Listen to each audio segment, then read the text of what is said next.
The snow was falling in thick, quiet sheets outside my cabin window.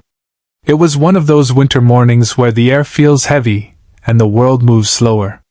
Inside, my office was warm, lit by the soft crackle of the wood stove. I had my laptop open, a steaming mug of coffee beside me, and on the other end of the video call, a 4-star general, uniform sharp, eyes serious. This wasn't some casual chat. We were deep in planning a logistics operation for a national charity event that would bring hundreds of veterans to our small town. And then, the pounding started. Not a polite knock. Not even an urgent one. This was thunder on wood, shaking the front door of my cabin like someone was trying to break in. I already knew. There was only one person in the entire HOA who would dare interrupt me like that. Karen. The self-appointed queen of our neighborhood. HOA president, community gossip engine, and a woman who wielded her clipboard like it was Excalibur. I muted my mic, stood up, and opened the door, just enough to see her face. And of course, she didn't bother with greetings. Karen. Do you know what time it is? Me. Morning? Karen. Morning? It's the time you're supposed to be outside clearing your walkway. We have HOA regulations. I looked down.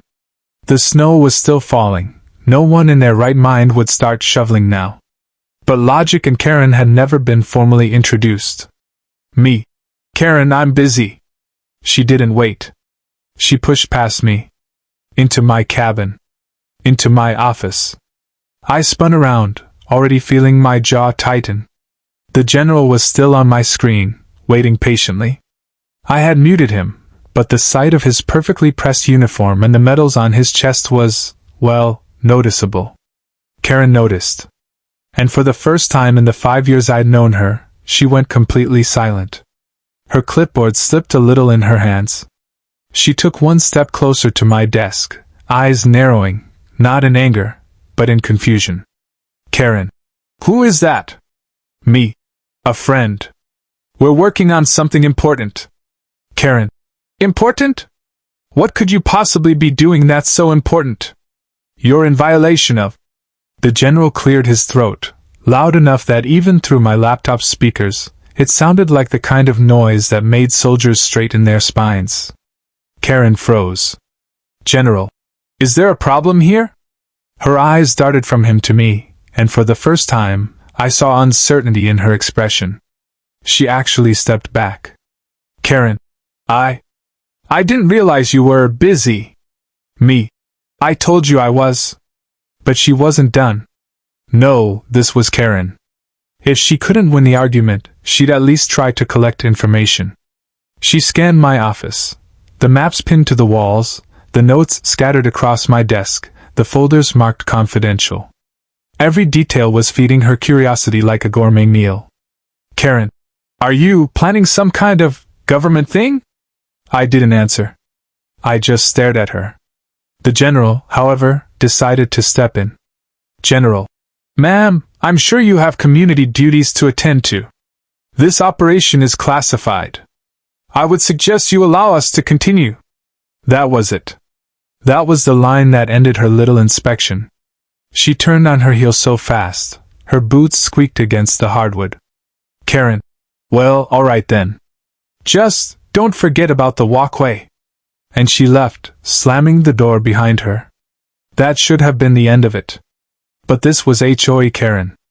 2 days later, a letter appeared in my mailbox. Notice of HOA violation. The reason? Unapproved home business operations. She was trying to find me for running a classified government office. Out of my cabin. I laughed out loud when I read it. The general, when I told him, didn't laugh. He just said, General, if she wants to play games, let's play games. Over the next week, our charity operation went into overdrive. Supplies were being shipped in.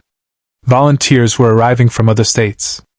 Military trucks began parking along my driveway, legally, outside HOA jurisdiction. And every single day, Karen was out there with her phone, snapping photos, muttering into her little recorder like she was building a court case.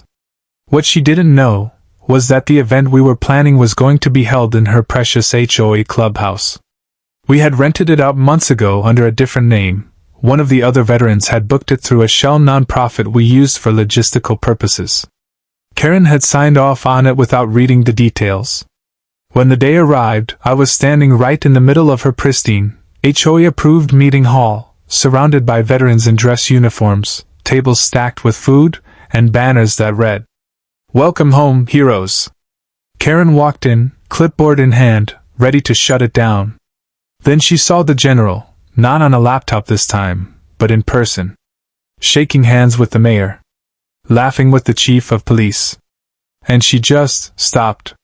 One of the older veterans walked up to her, handed her a plate of food, and said, "Veteran, you must be Karen. We heard you were helping us out." "Thank you." She didn't know what to say. For once, she didn't have a single line of regulation or complaint ready. She just nodded. The general caught my eye from across the room and gave the slightest smirk. And I knew, without a doubt, that Karen's reign of petty HOA terror had just taken a serious hit. From that day forward, she never complained about my walkway again. Never sent another violation letter. But every so often, I'd catch her glancing at my cabin from the street, as if still wondering what exactly I was working on. And honestly, I let her wonder.